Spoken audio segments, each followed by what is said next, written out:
Hello. Keith will be here any minute. He just walked in, and so he will be on. We have some great and exciting news. If you haven't known where we live, there was a massive fire almost a year ago on June 19th, and we were evacuated. And 13 homes, 19 structures, but 13 homes were burned, and my mother including.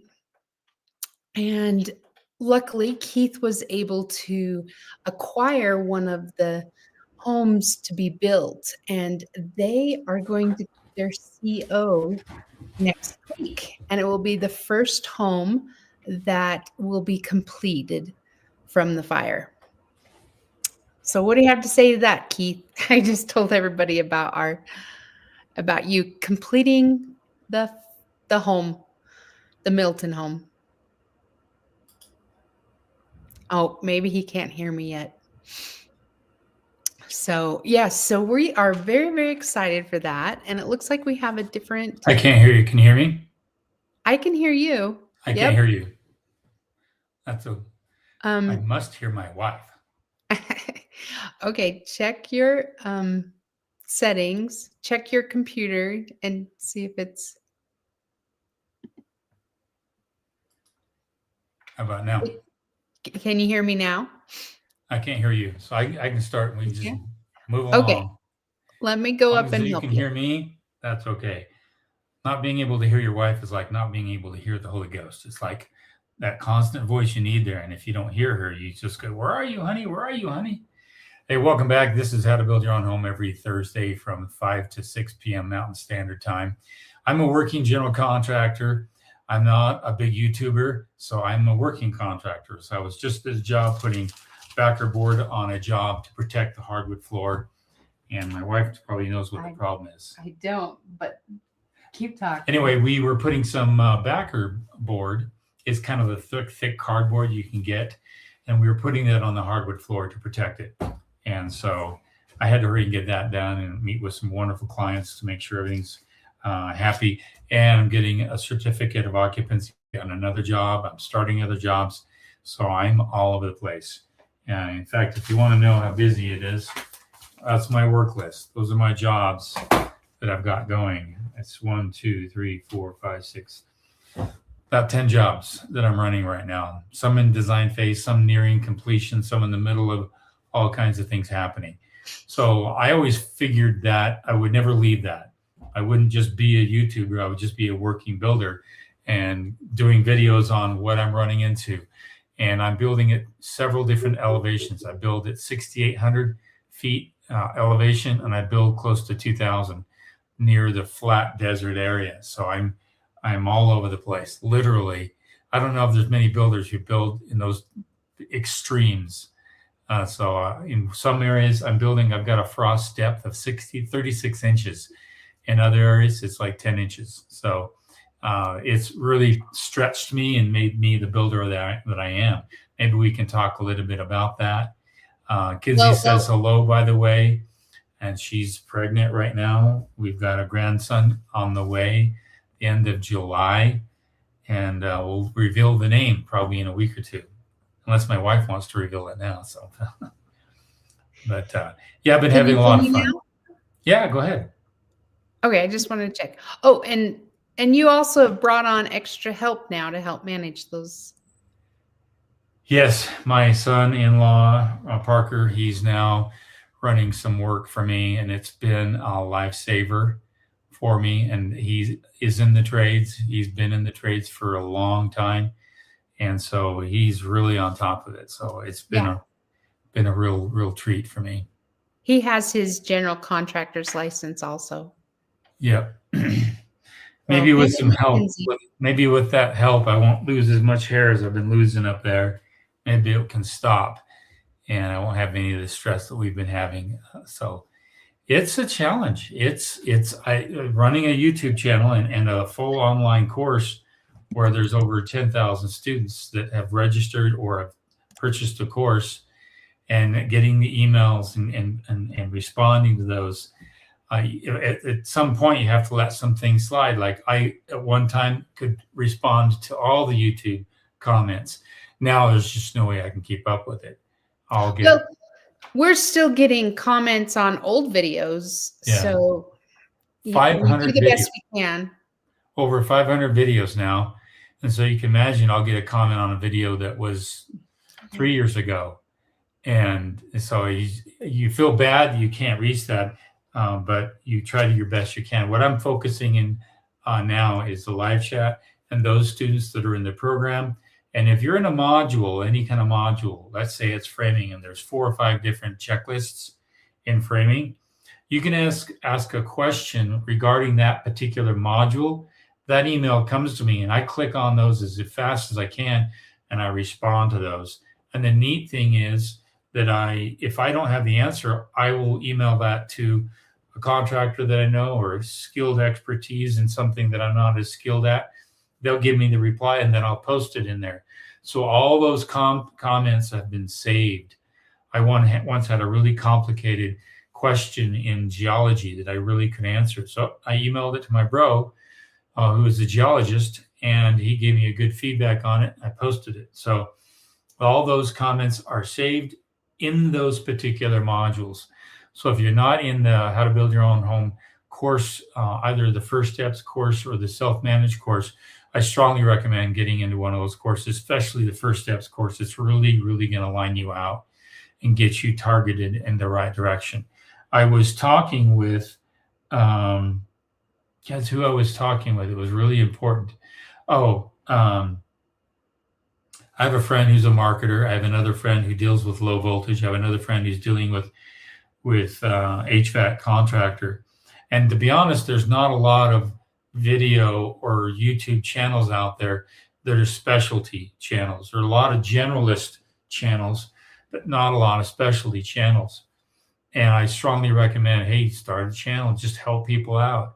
You'd be amazed at what you might run into, because a lot of people are wanting to learn a lot of these skill sets. As an owner builder, you can legally do your own plumbing, do your own electrical, and do your own HVAC. The only caveat is that in a lot of states, you can't sell that home within 2 years. But then again, who's policing that? There's nobody really policing that. I'm not saying do that, but I'm saying if you think and know you're going to be in that home for a very long period of time, and you feel like you can learn this stuff, there's some people that are really good at learning. I have a kid I hire. His name's Adam. Hey, Adam. And he picks up stuff real quick. He's never laid brick before. I sent him 2 videos that I trust, 2 videos that I know. And I go, can you learn this? He goes, got it.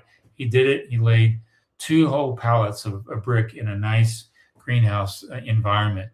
Did it perfectly. And some people pick up on stuff really, really quick because they're good with their hands. They have that skill set. So if you do, believe it or not, you can legally in most states do all the things you would ever want to do on a home. I don't recommend it, but there are some people that are just knacks. They're just perfectly situated for it. Let's start some questions before I get way behind. So, and I do have some email questions. As we're talking, I can find those. So let's go to the first one here. This is from Robert 8657. Sometimes we talk about technical things, but I am having emotional anxiety about going with insulation and drywall because of covering things up. I don't know why I'm so hesitant to go the next step. Okay, I'm going to relax you really, really quickly, okay? And it's going to be very, very helpful for you. Go through the house and take your phone, okay? Take your phone, and I want you to videotape horizontally, but go real slow. Make sure you get every outlet and you get every piece of plumbing, all your 8, don't go fast, okay? To be honest with you, I did a video of a home and I needed to find wiring for a vanity light. And I moved like this. And I was swearing and cussing at myself because I didn't have a frame to see where the wire went. So go through your home and video and do let's say it's a 2,000 square foot home and maybe 2 levels, and go through the master. one video with a master closet, master bathroom, but everything with everything to do with the master. Then do one for the main level, living, laundry, kitchen, open living, that. Do a video there. Then do another video for the bedrooms. Then do a video for the garage and all that. Break it up in those 4 or 5 different videos. And again, go real slow, okay? Now when you cover it up, you can always go see what was there. And you don't have to worry. And the other thing is that if for some reason something doesn't work out, got a frog in my throat. It's not a hassle to cut into the drywall, add something, fix something, make something else move. It's not a hassle. Don't think, and a lot of those walls are open cavity. Interior partition walls are open cavity, unless you put insulation between like a master bedroom and an open living area, or you might want to have some insulation. But that's not a problem to tear into. Drywallers are very, very adept at patching up stuff. It's not a headache. They might charge you a little bit, but it's not the nightmare you think it is. Okay, so go and get all the video you need, and you're going to get relaxed. Trust me. And then you can go and look at that bare bones of the framing structure anytime you want. Oh, it's there. I got it done. Yeah, I got that wiring there. Yeah, I got it there. And trust me. And here's something else to do. Okay. After the drywall has been installed, okay, well, actually, before the drywall is installed, go and put a mark on the floor for every light above. Put a mark over by the wall. If it's a single gain switch, 1 spray. If it's a double gain switch, 2 sprays. Like over there on the wall over there, I don't know if you can see it right there. That's a 2 gain switch. So down on the floor right there, I would spray two hash marks, meaning that above there's 2 switch. If it's a 3 gain switch, 3. If it's a 4 gain switch, 4. And I'll do that on the home again before the drywall comes. And then if there's an outlet, I just put a little box. I square a box right where that outlet's going to be. And you can do that on your concrete. You can do that on your subfloor. That's not going to be a problem. And do that and mark off all those places so that when the drywall comes and you see, like I know on a job right now that the drywallers buried an outlet and they also buried a switch. I happen to have access to those. I haven't had time to dig them out, but I know how easy it will be because I know where they are.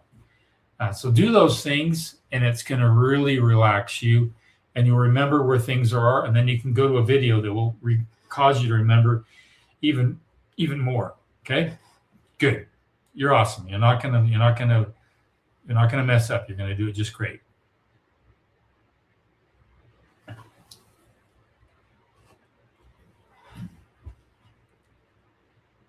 Let's go to the next one there. Sorry about that. I had to help get that link. That link should be sent to you. Okay. And unfortunately, I don't have your first name. So tell me your first name and let's get it entered into there. But link for what? You know? And it is sent in. So, okay. Okay, this is Opti. I can't even say that. 8077. I don't get to catch these live often, but I listen to every episode. Wonderful. Thanks for doing these week. Much appreciated. You are welcome. You're welcome. As I've been getting, this is from Lynn C19. Okay. As I've been getting in contact with subcontractors, I've been sending out a trade partner packet I made so I can create a database of trades in my area since I intend to start my business after. Awesome. Great. Okay. Building my home. I'm trying to think ahead. Do you guys think you'll do the How to Be a Contractor course? Oh. You know, it's almost like, it's like pushing me on the edge. I wanted to do a channel on how to be a contractor, but not just the general contractor. Any kind of contractor, independent contractor, subcontractor, general contractor, any kind of contractor. And I'll tell you a story of why that might happen. I don't know. I was getting a haircut today. As you can see, I got a haircut today. And there's this girl, she does the best haircut, and I was very happy to see her. And I go, when do you graduate? Because I go to a school for people that want to be, Hair school. hair school. For training. And really talkative. She's just got a lot of spunk and all that kind of stuff. And I said, so what you going to do? Well, I'm hoping to get a job near where I live because I want to stay close to my home. And I go, do you like men's hair or women's hair? Well, it depends on the mood I'm in. Or it depends on the mood of the client. She likes to do coloring of women's hair, and she does coloring of men's hair. And I said, but men pay more, don't they? Yeah, they're honorable, they're loyal, and they're better tippers. I'm not saying anything bad about women. And I says, why don't you just focus in on men's hair? She goes, how would I do that? And I go, well, I've been wanting to inspire somebody to open up a salon for men only and call it Hair Trigger. And I've been teaching the owner of this school how to take care of men's hair.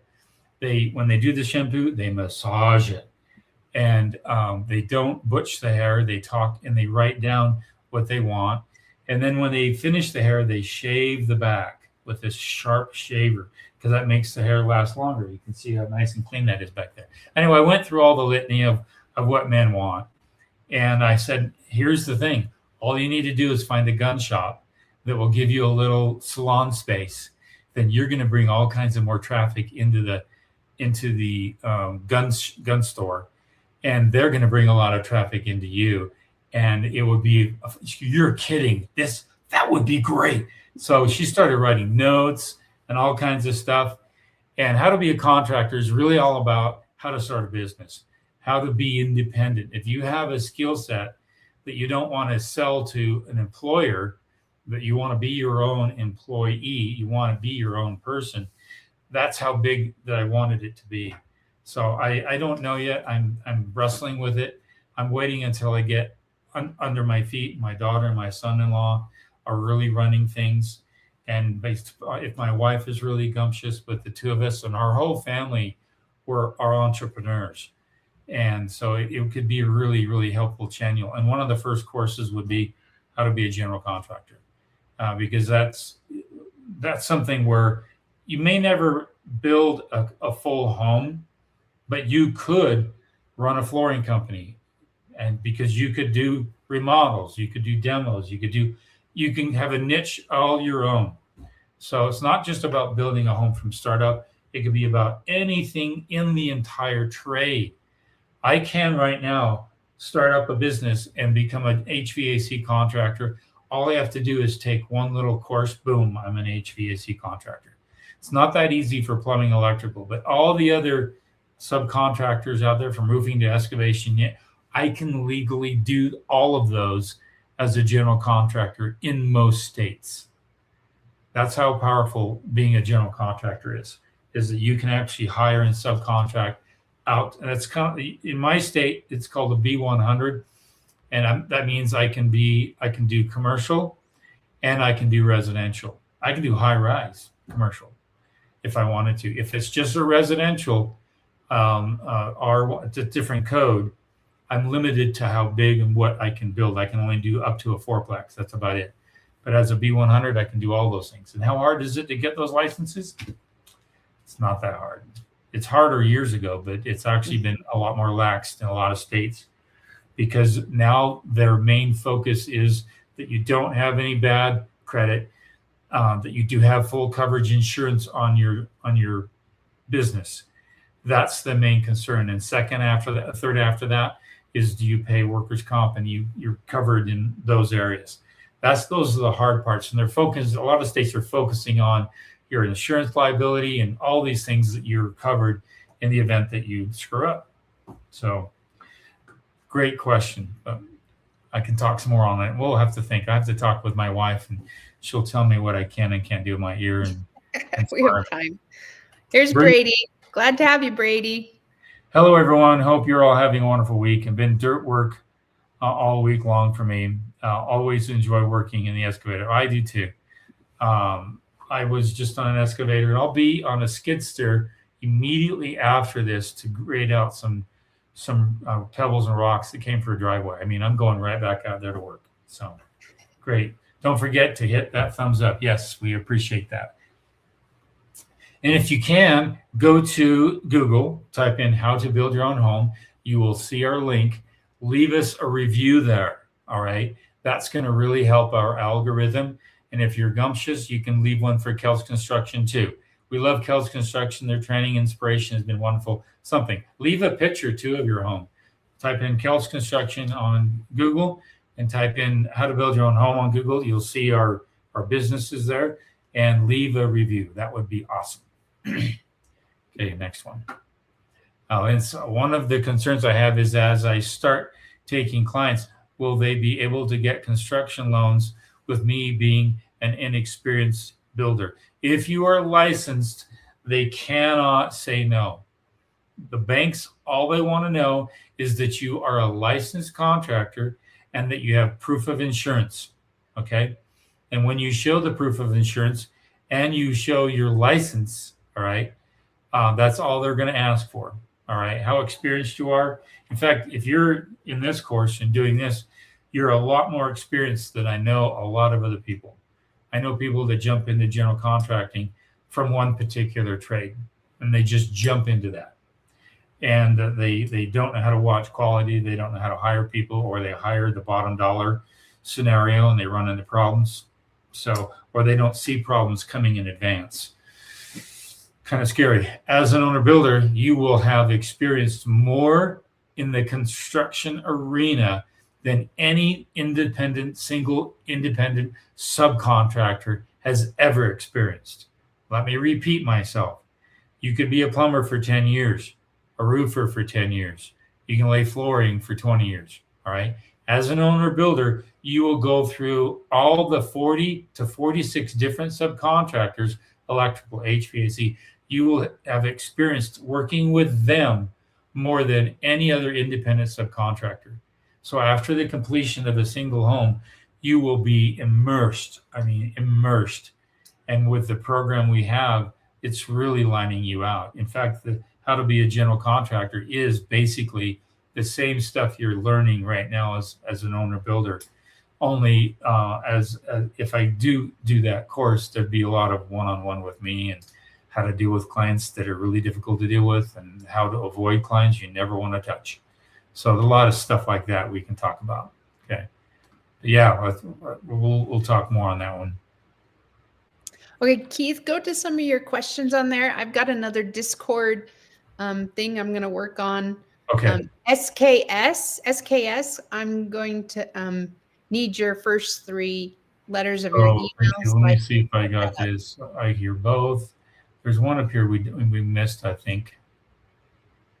Live viewer comments. Okay, let me go. Keith, I just put one up. Okay, let me see. I haven't received a link request. Sometimes we talk about technical. Lynn, I apologize. Keith, just scroll to the bottom. Just scroll to the bottom. We're at the bottom. Okay. And SKS, I need to get him a link or her a link. Sorry, SKS, I don't know your name. Just put in the chat the first 3 letters of your email so I can pull that up, and then I can send. It'll come from my personal work email, so sometimes it goes into spam or promotions or something, but it'll come from my real estate because I have to do each one of those manually, and I usually try and catch them. It looks like a few have got missed somehow. I'm always glad to get you that Discord link, especially when you have the self-managed package or the consultant package. Okay, let me answer this question. DC, and I'll just start clicking on them after this, honey. So hello, please, Melissa. What do you think about earth tubes instead of AC heating? It depends on your climate. Okay, if you're in a very cold climate, you can offset costs really nicely. If you're in south of Florida, don't waste your money. And if you're in the central part of Texas, don't waste your money. However, every once in a while, you can have a cold northern blast hit Texas and that. But that's brief, like opening the freezer, and it's done. You need to really be in a really cold climate to grab the constant temperature 8 to 12 feet down to make that work. And again, that's just tubes. I like underground forced air. That's a combination of actual heating and AC, and it's forced air. So what you're talking about is actually forcing air through long tubes, but it's not how do I say this? It's not heated or cooled after the fact. For example, let's say, for example, you want to bring fresh air inside and it's 31 degrees outside. Okay. Well, that's not very helpful. You have to really heat up a lot of that air. A lot of energy is needed to heat up that air. But if you're bringing fresh air and it's really down into the cool subterranean of whatever, 10, 12 feet down, then you're getting a constant temperature, especially if it's water. If it's water and you're taking tubes and you're putting it into the ground and it's down 8, 12 feet at a constant temperature, your heat pump is not having to suffer as much workload. You're offsetting that. So right now in the mountains here, when I go to the faucet to get water, it's cold. All right, even any time of the year, it's really, really cold, especially in the wintertime, right? So if you're, and let's say, for example, you're using geothermal energy, and you're going to take that tube under the ground, 8, 12 feet down, whatever is required, and you're going to run it through to capture that constant 65 degrees temperature, or even could be slightly 8, slightly lower, rather than bring in cold that you have to take a lot of energy to heat it up, like cold water especially. You're using that. But I have found that it takes a lot of years to recapture the expenditure you're putting into all that geotech, your geology or geothermal that you're putting into the system. You have to really weigh the return on investments, and it really pays off better in cold climates, farther northern climates, where it's so cold outside and everything coming into the home is so cold. You have to have a lot of energy just to heat it up, water, air, you name it. So I could talk forever on that. I have never done one because it hasn't penciled for me. It hasn't. I've done that for, like, I just did a video, my best advice video, and we did a little snippet B-roll of when I did the underground earth battery system for the greenhouse, and you'll see that video. But that's the only time I've really done that. I've done a lot of forced air underground, and I'm a big fan of that because that's really, really helpful, and it's great for saving architectural design. And I have a lot of videos on that as well. So best way I can answer that without going into too much technical stuff. Let's see here, online concrete. Let's see. And Brady says, I'm always happy to help anyone that's trying to learn the business. He's on our is it Patreon or? It's Discord. He's in Discord. He's in our Discord. He's very phenomenal, very helpful. Use Brady. We love him to death. He's awesome. Thanks, Brady. Great to see. Let me get down here. 1 or 2 prior. I just put Brady makes a comment. 1 or 2 prior builds should usually be enough experience for lending. And he's right on there. I put one up. Okay. Lynn says, what do you believe is the main reason home building business fail? You want my honest answer is they don't have a way to offset revenue. What's the number one thing in that makes a family successful is having multiple streams of revenue. Okay. What do I mean by that? Our YouTube channel is one stream of revenue. What we try to do with how to build your own home, making something affordable, but also helpful for our family. That's a revenue source. I do heavy equipment on my jobs, but a lot of the times I don't charge for that. I utilize it to keep the costs down. My clients love it. They give a good review when I'm done. If I go into a job as a builder, general contractor, and I charge them for everything, every little thing, and I have change orders and all that kind of stuff, I'm really, raking my clients over the coals.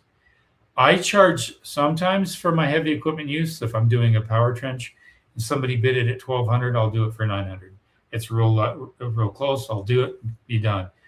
I'll throw my nephew on there. I'll throw my son-in-law on there. He'll make a little extra money, but we're always lower than the excavated costs.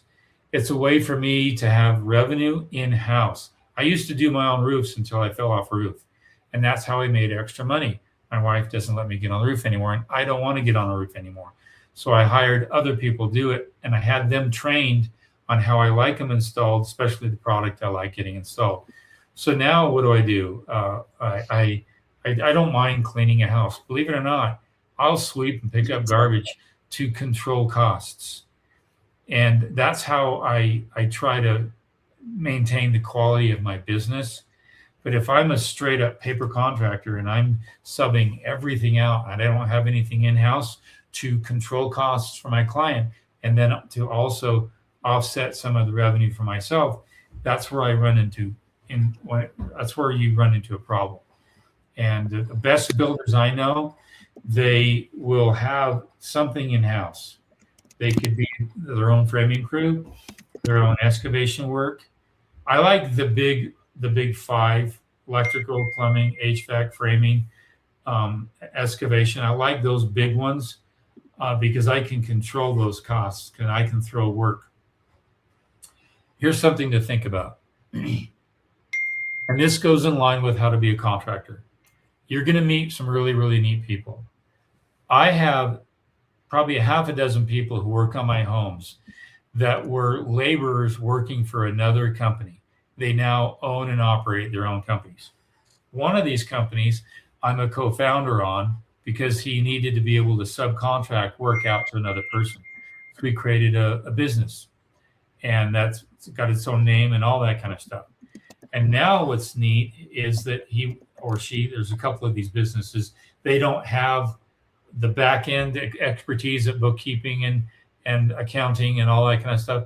So we just hand that off to family members, other friends of mine, and then they now have a second revenue. Imagine having a revenue source that's $500 a month, and you happen to learn how to run invoicing and budgeting and paying bills and paying subcontractors. You learn how to do that. You're all going to learn how to do that. And if you run across a great skill that somebody has, but they just don't have all the skill to run a business, but they have enough, and they might need some help, voila, there's a second revenue source for you. So that's what's going to make you successful, is thinking in terms of entrepreneurism and not straight up running a solitary single vertical. Okay. What's a single vertical? It's I go in and install floors. That's all I do. But can you do something else? Like my cleaning crew, I've told them, do the windows too, so I don't have to sub it out.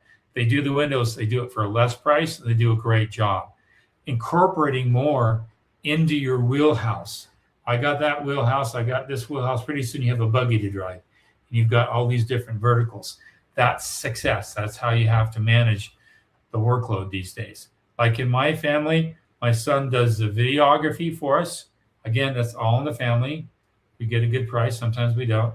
Sometimes we really help him out with stuff, buy him equipment.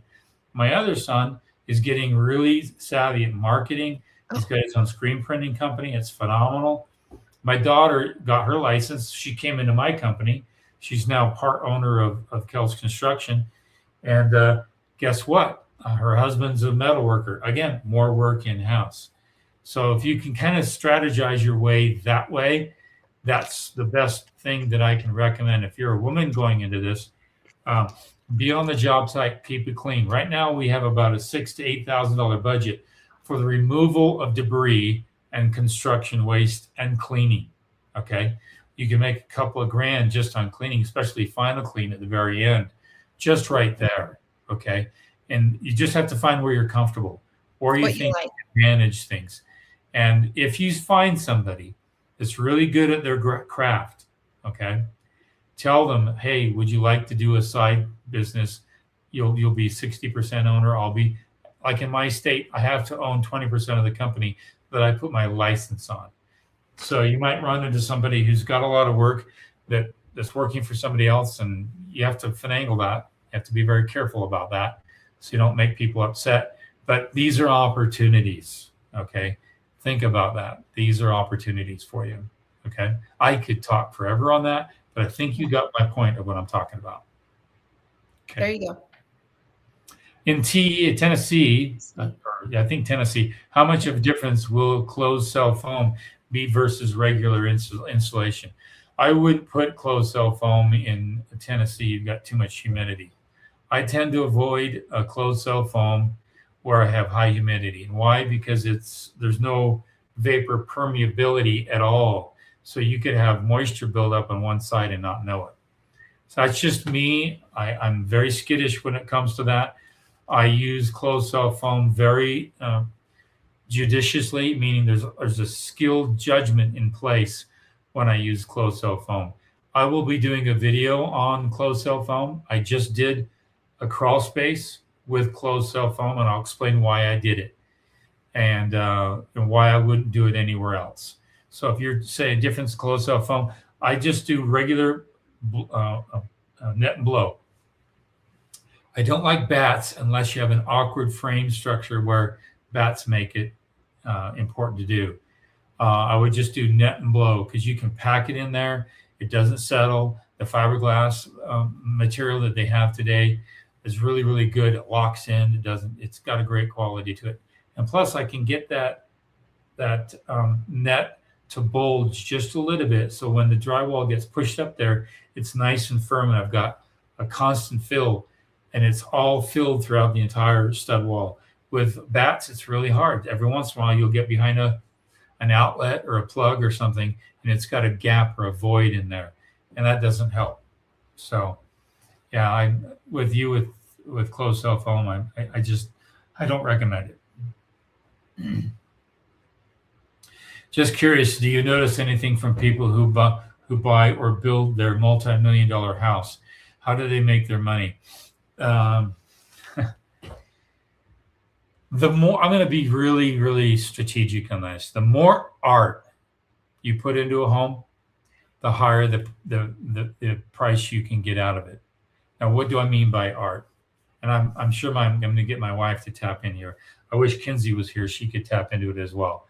Art meaning really, really, really unique design, fluid, perfect in design. For example, I met with some clients last night, really neat couple. They were long story short, they had a design of a home, and they had an open atrium that was opening up to the side yard, and a really beautiful atrium, this open area, and they didn't know what to do with that. And I says, why don't you put a koi pond in there? And if you do, I will donate the koi. So they're very excited about that. And the neat thing is there's a slider here, there's a slider here, there's a slider here. So from all points of the home, master bedroom, open living area, another open living area over here, they're all looking into this area. And if it was just a dead area, even if it was just plants, there's nothing to look at. But if there's a water feature in there with a koi pond that was very well maintained, and I can show them how to do that. I'm a koi expert at raising koi now. I think my wife would agree to that. I'm very good at that. And so they got excited, and the wife got super, super, super excited. I want that. I want that. So, there's something about koi. Koi is living art. And right. Where we live, we're an art mecca, meaning lots of people, a lot of artists here, but we actually live in art. So wherever you're building, putting the windows so you can let that God's art in and out of your own home is really amazing. So if you have a designer, if you can do something unique to a home, you're okay. You're anything else, honey? Yep, that's okay. Okay. If you can do something unique to your home, all right, like that, or just a fabulous open kitchen living concept for families that love NFL football, and there's a big screen right there. I don't know. I always know that there's one feature to a home that has to be just stunning. Just you want at least one wow factor. Just one wow factor, If you can You have have one more wow grade. factor, that is what's going to sell. Now, with the multi-million-dollar homes, it could be 2 or 3 wow factors. Mhm. Okay, and it's large and it's spacious, great views, all kinds of stuff. That suddenly increases your price point. Let me give you the good example. The difference between a walking liberty that is a bullion, okay, and a walking liberty that is minted by the U.S. government. They're almost the same thing. One is numismatic, it's got a date on it, it's minted by the U.S. government, guaranteed by the U.S. government, et cetera, et cetera. They sell for a higher price point, even though the silver in them is exactly the same. I mean, exactly 99.9% pure silver. All right. And that's the difference is $1 million home. It has that official stamp to it. And when people build $1 million homes, but they cut in a lot of areas, you can tell. You can tell. Like, for example, I did a really nice home, a couple about a mile away, and we did a really thick floor, inch and an eighth floor, and it really gave solidity to the home, and you can feel it. When I walk into a home, I can tell how it's built. It's just I know the sound, I know the framing of it. You can just tell, and same with fixtures and plumbing and all that kind of stuff. Like, Hey, Keith, let's get back to the question. We went totally on a tangent. I know, there. I'm sorry. So back to their question, how do they make their money? So majority of people, as a real estate agent, I see a lot of people coming and going. We do have a lot of retirees. So when people came from California, they were able to sell a lot of their home for a higher price and get this. But I would say probably medical. A lot of them are doctors and lawyers, and then a lot of them are entrepreneurs. What do you think, Keith? What kind of business? How do they make their money? Depending on, they make their money because they can ask more. Yeah, it's those trades or professions that are higher. Even CEOs of hospitals or big corporations that are coming to town. If you're building a home that's a tract home, okay, builder grade on everything, you are automatically going to get compared to a tract home. You're automatically going to get priced into that area, whether you like it or not. But the minute you build $1 million home in an area where there's other $1 million, $2 million, I built homes that are $3 and $4 million. The minute you build in those areas, there's a certain demand, touch that's required of that home. And a lot of $1 million builders don't get it. Some do. I've seen some build with really terrible quality in those areas. And so area does make a big difference. So if you want to have higher end clients, you've got to take that risk. I was talking to another builder during the Parade of Homes, and I asked him, like, how did you get into the multi-million-dollar building? Because like he's building way bigger than us. And he said, I took a chance. I bought an expensive lot. And then I got a buyer for it. And then we were in the parade, and the Parade of Homes brought me business. So you just need to be in the areas of that and do a good job. Yeah. And you can get the higher end. If you really want to see $1 million builds, come to our home show in Southern Utah in February. It's in February. It's probably the best home show in the country, period.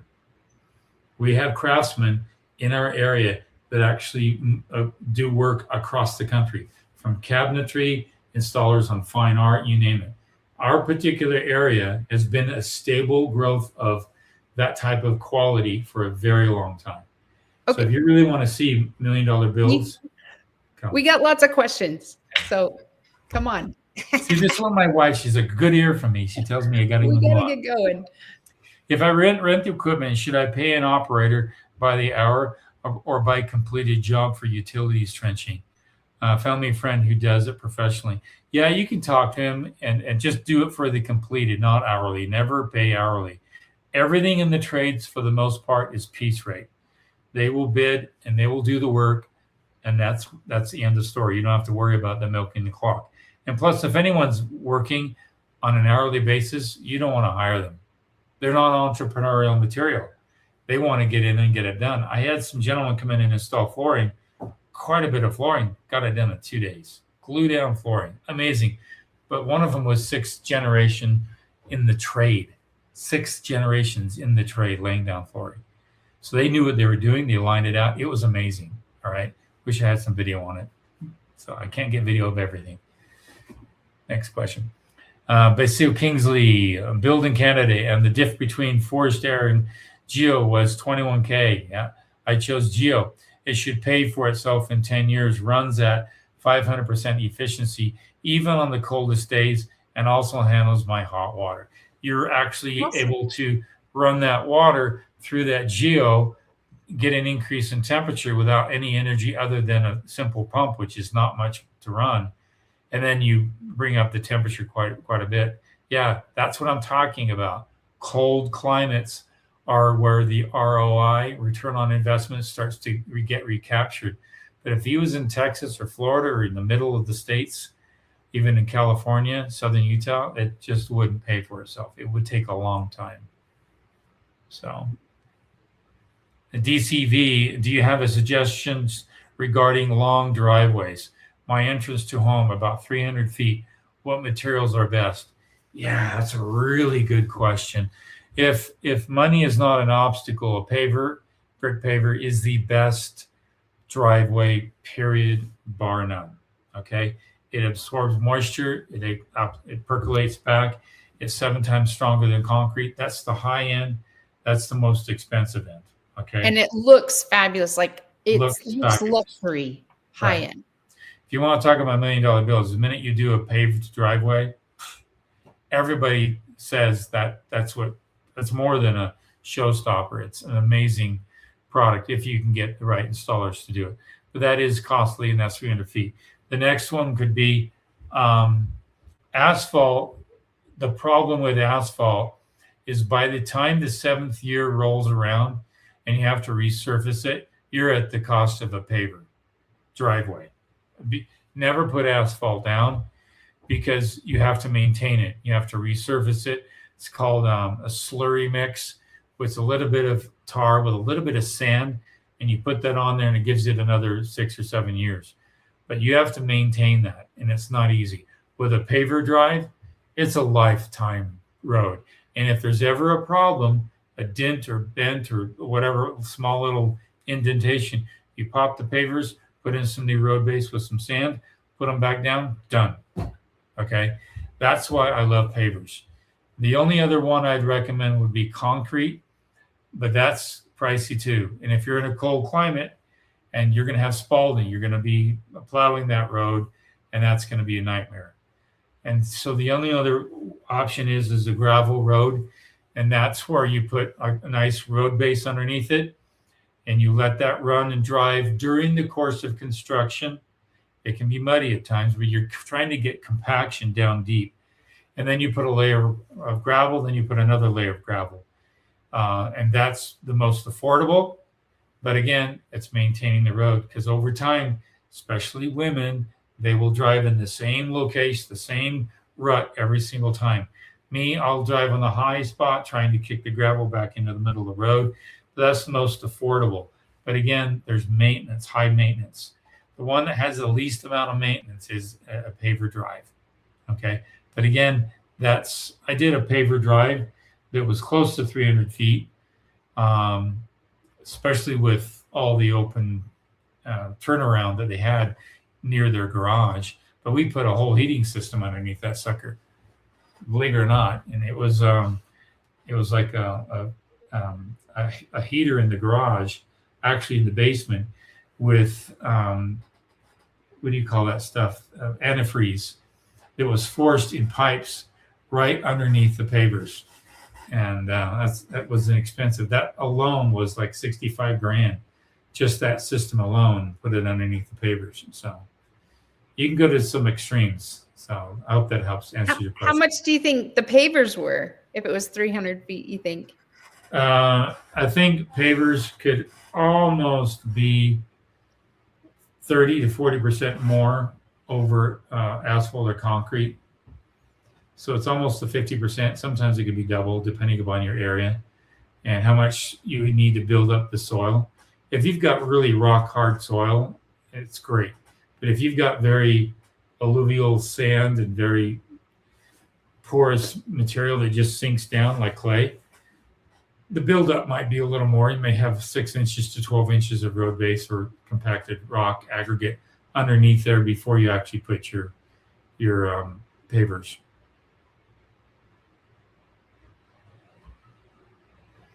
Brady, we do mostly asphalt driveways here in Western Wyoming mountains. They don't have issues for a long time, very durable. I'm told by the guys that do them, it's all in the prep. Yep. It's all in that soil prep. How well they compact it, what they put underneath it, what kind of an aggregate they put underneath it. And here's the thing, before they pour the concrete, let's say you do your construction job. You have all your utilities done, so you're not going to be cutting into the road anymore. You start rolling down some aggregate, which could be a road base, which mixed with sand and some native soils, and that's getting compacted. And you may grade it a little bit to deal with some lumps, but once it's compacted, you finally put your concrete on it. That's prep. That's the prep work, and you manage prep work during the course of construction because you've got heavy truckloads coming in there. And if you can use those heavy trucks to compact your soil, that's prep work. Okay. One lot I looked at, I priced a driveway and decided I didn't want a lot that took up 1/6 of my budget between a driveway and a power and gas installation. Yeah. Yeah, driveways can be, well, a lot of people don't factor in the cost of a driveway, especially when you got a house that's set back so far and you've got 150 feet of drive to deal with. You got to think about that. Dave, 1DB, if you're building a multi-million-dollar home, no big deal. If you're building an average priced home, a long driveway will make it unaffordable. Yep, it will. Always consider that. Exterior costs can be very, very, very expensive. Let's see here. There's a lot of conversation going on in the comments, but anything else that you have to say? We're almost out of time here. We got a few minutes left. Let's see. I'm in your consultant. That's SKS. Just go to the bottom. Okay, I'll go to the bottom. So I know what to do. I told you a couple weeks ago I was going to do stickers, and I ordered them, but they came kind of small. But I'm sure they're going to look good on a thermos, right? So I need to figure out some giveaways. I'll probably do like a Google form next week, and so we can do some giveaways, and I can mail these out to those on the live chat next week. Hopefully that will work. I've got to figure out a way without giving your private information in the comments so we can give away. Yeah, and thanks for your questions, especially on being a general contractor. My wife and I need to sit down and figure out if my daughter and son can really help out with. I really need help with just letting them run the business, and we come on and do these live chats, and we really focus on other courses and stuff. So thanks for the inspiration, and we will take it to heart. Yep. So here we go. I'm thinking to use mix of closed cell foam and bad insulation for my roof. Is there any downside of the closed cell other than expensive? The downside is if you put closed cell on the roof, you will never see if there's a leak. And if you never see if there's a leak in the roof, it's going to build up moisture on the other side and rot your roof. That's the downside. Yes, it's high R value. Yes, it adds rigidity and strength to the roof, but you're in the dark. You don't know. If you have a really good roofer and you really feel like that roof is never, ever going to leak, then fine. But then roofs just have a tendency to do that over time, especially the more penetrations you have in the roof, skylights, sonotubes, venting, you name it. The more penetrations you have in that roof, the greater the risk. So it's something whether or not you want to risk that or not. And then in some high humid environments, most roofs are vapor permeable except for metal roofs. So if you like have an asphalt shingle roof, or if you have a tile roof, that's vapor permeable, meaning that vapor is going to work its way down into the substrate in the form of a humid environment. So if that humid environment can work its way down through the paper, tar, whatever, it can work because it's flapping underneath there. It's not a perfect seal. If it can work its way down there into the substrate and stay there, and let's say it gets past the substrate, all that's there on the other side of that is closed cell foam. It's not going anywhere. It can't work its way through. Let me tell you what I'm really talking about. We at my county created a code for rammed earth homes. Okay. And one of the persons who drafted it was raving about rammed earth homes and put up all these pictures of all these homes that are rammed earth homes. And they were built 100 years ago, 120 years ago, especially adobe homes. And I said, and I wasn't necessarily for the new code structure. And I said to him, if we adopt rammed earth homes and adobe homes because it's super cheap, materials are for free, basically. The labor on that is not that great. That's another story. But if we start to apply modern technologies of sealing up those homes, we might have a problem. Why? Well, in my experience, when I would demo an adobe home, especially an adobe home, or a home with rammed earth in some parts of it, I always found something interesting. I found under the cabinet work about a hole about that big with a wire mesh over it. Under the cabinets, all these places. I asked old pioneers why they did that. So the home could breathe. Because the rammed earth created such a sealed up scenario, 18-inch thick wall, nothing but mud rock, no way for moisture to get through, in and out. They created a stem wall and they created ventilation so ventilation could get through the home and keep it dry. That's why those homes lasted for such a long time. Were they cold? Yes. Were they drafty? Yes. But they lasted forever. I did a video on a home that I restored down the road from me, and it was literally cedar timbers on dirt. Cedar timbers laying on dirt. 1864. That home was built in 1864, and it was collapsing. It was rotting in a lot of spots, but it was still standing. Okay. And so my concern with closed cell foam is you're sealing something up to such a degree you can't see it, and you're cutting off the best vehicle for lasting quality, and that's air ventilation.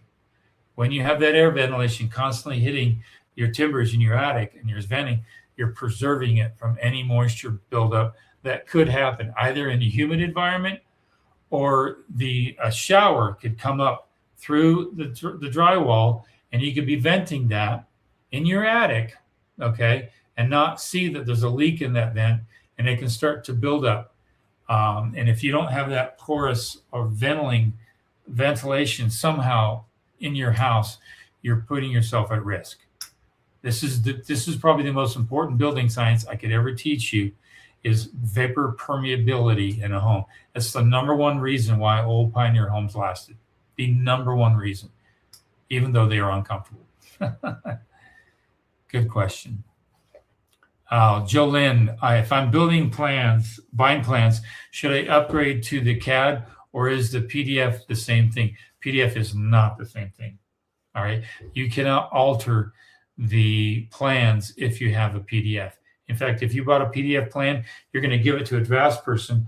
They're going to have to draft it, and then they're going to have to put it in CAD. Then you have to send it to the engineer in a CAD file. So the CAD file is the cream of the crop. And a lot of these plans don't like it when you buy the CAD file. It's kind of like a photographer giving the negatives away. All right. Photographers would never do that. They would always keep the negative. Very, very professional photographers would do that. So don't buy anything unless it's CAD. And then I wouldn't recommend buying a plan online. I'd rather just build something custom. However, to each his own. But just don't do it in a PDF. And the thing is with a plan that's a CAD file, you still have to do the site plan.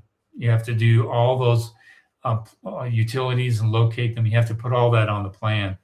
So you might as well just get a good drafts person who has been through that 1,000 times.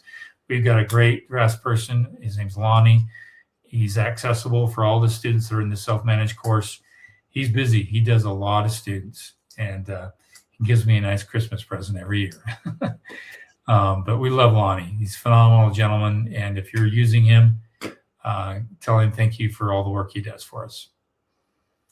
Okay, that's it. We've hit our 6 o'clock. Okay, I got to get on a skid steer. Mountain West. We've got an event my wife and I are going to tomorrow, so we have a lot to do. I got to pack up and get some stuff done. But we'll see you guys next week, every Thursday, 5 to 6 p.m. And go to How to Build Your Own Home. Search us on Google. Please leave a review there.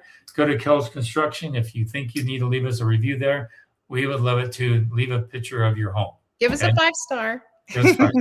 We love you guys. See you guys next week. Bye-bye.